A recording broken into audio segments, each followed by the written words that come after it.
Assalamualaikum, apa kabar semuanya? Semoga tetap sehat ya. Bagaimana dengan puasa hari ini? Semoga masih tetap semangat menjalankan ibadah puasa Ramadannya ya.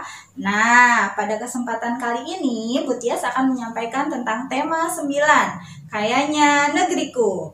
Tapi sebelum Bu Tias mereview tentang tema 9, sebaiknya kita memulainya dengan membaca basmalah bersama-sama. Bismillahirrohmanirrohim. Yuk kita simak penjelasan Bu Tias. Tema 9, Kayaknya Negeriku. Hak dan kewajiban terhadap lingkungan. Sebelum kita mendapatkan hak kita, maka kita harus melaksanakan kewajiban terlebih dahulu. Apa saja kewajiban terhadap lingkungan? 1. Membersihkan lingkungan dari sampah. 2. Menggunakan SDA alternatif. 3. Melakukan penanaman kembali hutan gundul. Keempat, menggunakan kendaraan yang ramah lingkungan.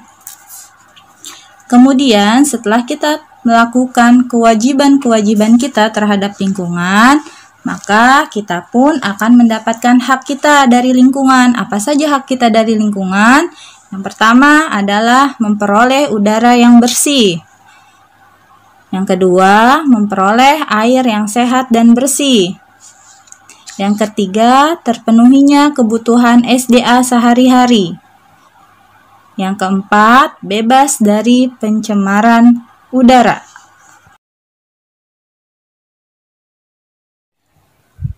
Ya, simak ya cerita Bu Tias berikut. Hari Lingkungan Hidup. Hari Lingkungan Hidup merupakan satu ajakan terbesar untuk melestarikan lingkungan hidup. Tujuan Hari Lingkungan Hidup adalah untuk menggugah setiap orang agar mengambil tindakan dalam melestarikan lingkungan. Hari Lingkungan Hidup diperingati setiap tanggal 5 Juni. Lingkungan harus terus dirawat dan dilestarikan, serta dijaga keseimbangannya agar tetap terjaga keindahan dan keasriannya, sehingga kita dapat selalu merasakan udara yang sejuk dan bersih.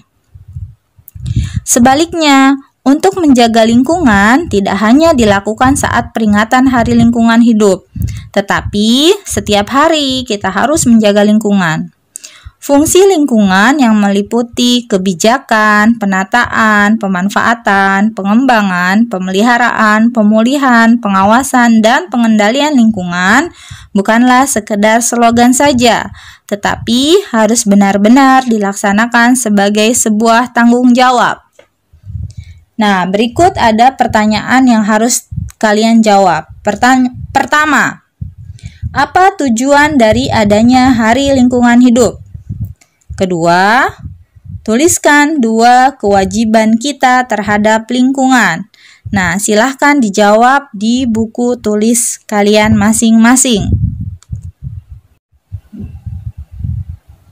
Lingkungan yang asri dan nyaman akan tercipta jika semua orang saling bekerja sama untuk menjaga dan melestarikan lingkungan.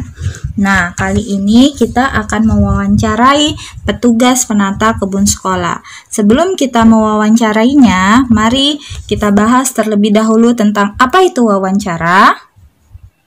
Wawancara adalah proses tanya jawab lisan antara 2 orang atau lebih secara langsung. Ingat-ingat ya, wartawan merupakan jenis pekerjaan yang bertugas untuk mencari dan menyusun berita untuk dimuat dalam surat kabar, majalah, radio, dan televisi. Wartawan disebut juga juru warta. Narasumber adalah orang yang dapat memberikan informasi yang benar saat diwawancara. Nah, sekarang kita akan memasuki tahapan-tahapan sebelum wawancara. Apa saja tahapan-tahapannya? Yang pertama, tahapan sebelum wawancara. menghubungi narasumber dan membuat agenda. Yang kedua, membuat daftar pertanyaan. Yang ketiga, menyiapkan peralatan yang dibutuhkan. Selanjutnya, saat wawancara, apa sih yang harus kita lakukan saat wawancara? Yang pertama, memperkenalkan diri dan menyampaikan tujuan wawancara. Yang kedua, mengajukan pertanyaan. Yang ketiga, mencatat informasi dan merekamnya.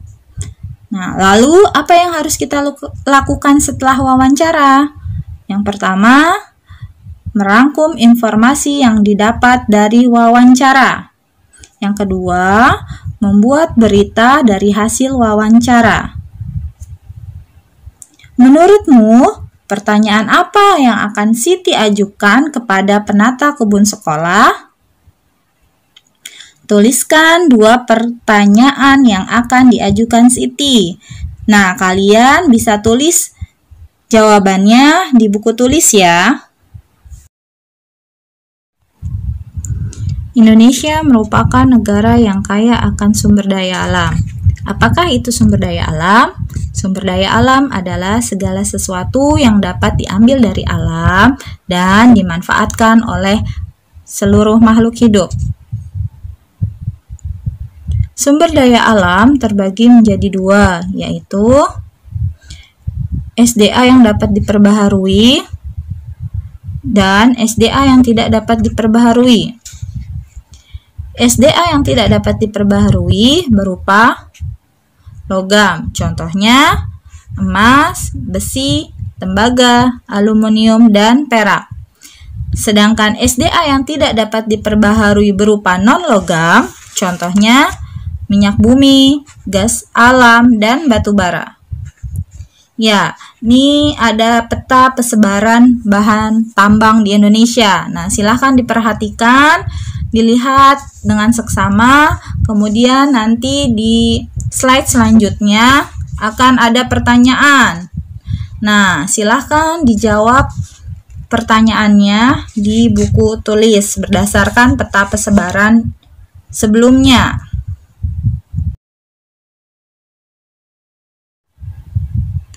Sayuran dan buah-buahan merupakan salah satu sumber daya alam yang bermanfaat sebagai bahan makanan. Makanan merupakan sumber energi bagi makhluk hidup. Energi digunakan oleh makhluk hidup untuk beraktivitas. Energi juga dapat berubah bentuk. Perubahan bentuk energi tersebut dapat dimanfaatkan pada kegiatan atau benda-benda di sekitar kita.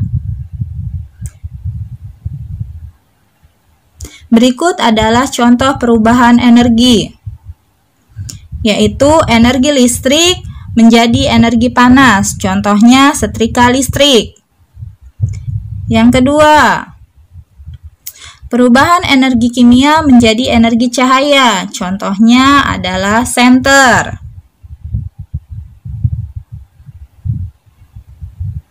Yang ketiga adalah energi matahari menjadi listrik. Contohnya adalah penggunaan panel surya.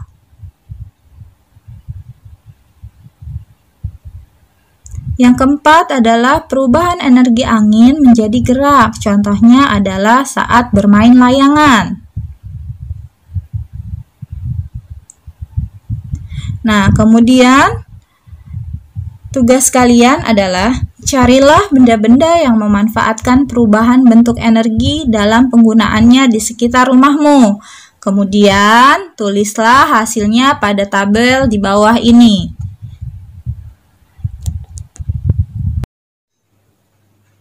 Nah, itu tadi penjelasan Bu Tias tentang tema 9, Kayanya Negeriku. Sudah pada paham bukan? Nah, sekarang saatnya kalian untuk mengerjakan soal-soal yang terdapat di video tersebut. Jangan lupa dikumpulkan ya. Assalamualaikum.